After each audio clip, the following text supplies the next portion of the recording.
காலம் தாண்டி சென்ற குழந்தை. சிறிய கிராமம் ஒன்றில் ஆதி என்ற 10 வயது சிறுவன் இருந்தான். அவன் புத்திசாலியும் கேள்விக்குறிகளை அதிகம் எழுப்புவான். அவனுக்கு ஓர் விசித்திரமான கேள்வி எப்போதும் இருந்தது: நாம் பழைய காலத்திற்குச் செல்ல முடியுமா? அவன் இந்த கேள்வியை அப்பாவிடம் கேட்டால் அது சாத்தியமில்ல என்பார்கள். ஆசிரியரிடம் கேட்டால் அதை மட்டும் அறிவியல் இன்னும் கண்டுபிடிக்கவில்லை என்பார்கள். ஆனால் ஆதி இதை நேரில் கண்டுபிடிக்க வேண்டும் என்று உறுதியாக இருந்தான். ஒரு நாள் ஆதி பள்ளிக்குச் செல்லும் வழியில் ஒரு பழைய பெரிய மரம் இருந்தது. அது எப்போதும் பழையதாகவே தெரியும், ஆனால் இன்று அது தனித்துவமாக அமைந்திருந்தது. மரத்தின் மீது ஒளி மின்னிக்கொண்டே இருந்தது. ஆதி அருகே சென்றான். இந்த மரம் ஏதோ விசித்திரமா இருக்கு என்று நினைத்தான். அவன் கை தொட்டு பார்க்க திடீரென்று அவன் ஒரு ஒளிக்கோளில் விழுந்தது போல உணர்ந்தான். அவனுக்கு கண் முன்னே அனைத்தும் சுற்றியது. மின்னல் போல் அனைத்தும் மாறியது. ஒரு சில நொடிகள் கழித்து அவன் தரையில் விழுந்தான். அவனைச் சுற்றியுள்ள இடம் அவன் அறிந்த கிராமமாக இல்லை. வீடுகள் மண் கட்டிடங்களாக இருந்தன.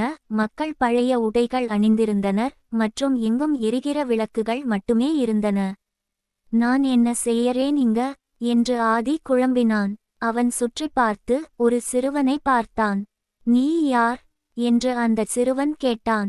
ஆதி பதற்றமாக, நான் இப்போது காலத்தை கடந்து வந்தேன். அந்த சிறுவன் சிரித்தான். நீ என்ன சொல்லுகிறாய்? இது எங்கள் கிராமம், இது பழைய காலம் இல்லை. ஆதி அதிர்ச்சியாகச் சொன்னான். இல்லை, நான் வந்த கிராமத்தில் மின் விளக்குகள், பஸ்கள், பெரிய வீடுகள் இருக்கின்றன.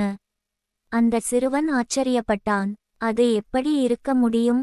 இங்கே எல்லாம் தீயால் மட்டுமே பிரகாசிக்கிறது. நீ எந்த காலத்திலிருந்து வந்தாய்? அப்போது ஒரு மூதாட்டியை அவன் சந்தித்தான். அந்த மூதாட்டி ஆதியை பார்த்ததும் சிரித்துக்கொண்டு, நீ மரத்தை தொடுந்து விட்டாயா என்று கேட்டாள். ஆதி ஆமாம் என்று தலை அசைத்தான். அவள் சொன்னாள், அந்த மரம் ஒரு மரம் அல்ல, அது ஒரு நேரக் கதவு.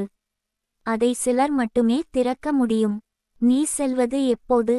ஆதி திகைத்து விட்டான். நான் எப்படி திரும்ப போவது? மூதாட்டி சொன்னாள், நீ திரும்ப அந்த மரத்திற்குச் சென்று உன் வீட்டின் நினைவுகளை மனதில் கற்பனை செய். உன் உள்ளம் எங்கு விரும்புகிறதோ அங்கே நீ சென்று விடுவாய். ஆதி வேகமாக ஓடிக்கொண்டு அந்த மரத்தை தேடி கண்டுபிடித்தான். அவன் மரத்தின் மீது கை வைத்து, நான் திரும்ப செல்ல வேண்டும். என் வீடு, என் காலம் என்று சொன்னான். வீசிய காற்று பலம் பெற்று அவன் மீண்டும் ஒளிக்கோளில் விழுந்தான். அவனது கண்கள் திறந்தவுடன் அவன் பழைய மரத்திற்கே வந்துவிட்டான். ஆனால் இப்போது அது சாதாரணமாக இருந்தது. அவனுக்கு அந்த அனுபவம் கனவாகவே இருந்தது. அவன் வீட்டிற்கொண்டு போய்விட்டு அன்னைக்கு நடந்ததை எழுதத் தொடங்கினான். ஒரு நாள் நான் காலத்தை கடந்து சென்று வந்தேன். அவன் அந்த மரத்தை மறக்காமல் பார்த்து கொண்டிருந்தான். அது ஒரு நாள் மீண்டும் திறக்குமா என்று. மேலும் இது போன்ற கதைகளுக்கு லைக் அண்ட் சப்ஸ்கிரைப் பண்ணுங்க. நன்றி, வணக்கம்.